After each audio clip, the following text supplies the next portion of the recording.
Vaidya is known as the kickboxing, opera singing, cancer scientist from Philadelphia. He's also the speaker that can't talk right. Let him show you how to be in the top of your life after overcoming a lifelong disability. Please welcome to the stage our next storyteller, Raja Vaidya. They say, 'cause we don't want your broken parts. I've learned to be ashamed of all my scars. Thank you, Philadelphia. I grew up here. I was raised here. I went to school here. I love Philadelphia. And that's right, say it. Let me hear it. Philly proud. Philly! Philly! 5 years ago, I used to hate coming up on stage and talking like that. I've had a lifelong stutter, and I still have trouble with my L's, M's, my R's, and you just heard me say one of the hardest words I have to say is statistic. Hate that word. And yet, I joke about it because here's what I say. I think that God gave me this stutter so that I wouldn't talk too much. So, how about you all out there? Is there something that is holding you back in your life that you think is a defect when instead it's your gift? I want to ask you, is there something wrong with you? Raise your hand if you think there's something wrong with you. Anything? Does anybody think that they have an obstacle out there? Yeah. Be truthful to yourselves. Because what I say is, when I grew up, I said, I hate my life. I don't want to be me.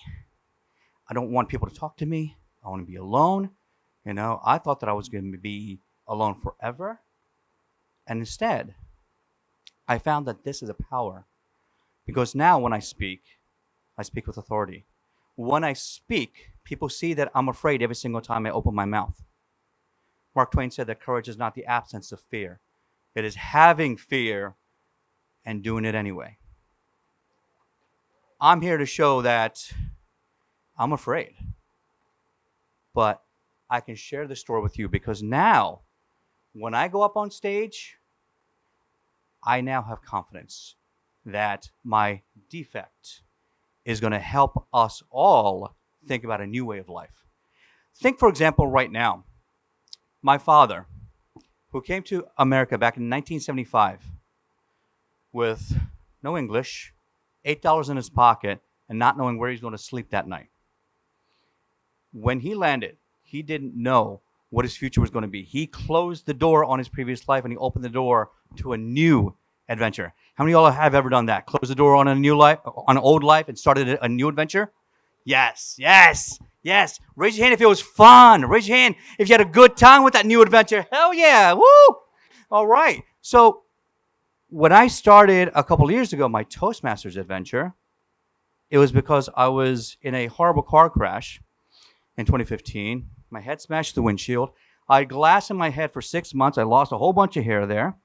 And I couldn't turn my head to the left for 2.5 years. And on top of that, I had a mini stroke. So on top of this, on top of the stutter, I now was slurring my words. I couldn't even understand myself. So when I did tape recordings of myself, I would say, oh my God, that's not me. I have to find a way to make it better.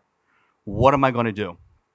I can either hide in fear, hide in shame, or take that bull by the horns and twist it on its damn head.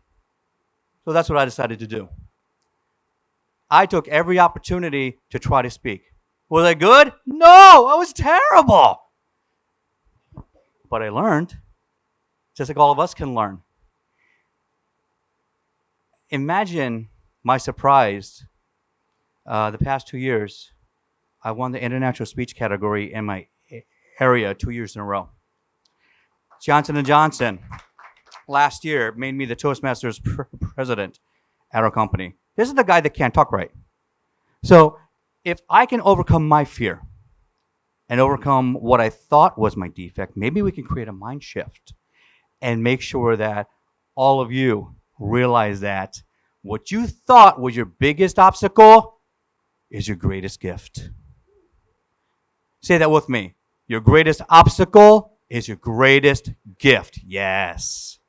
And I'm not here with any ego. I'm here to learn from all of you.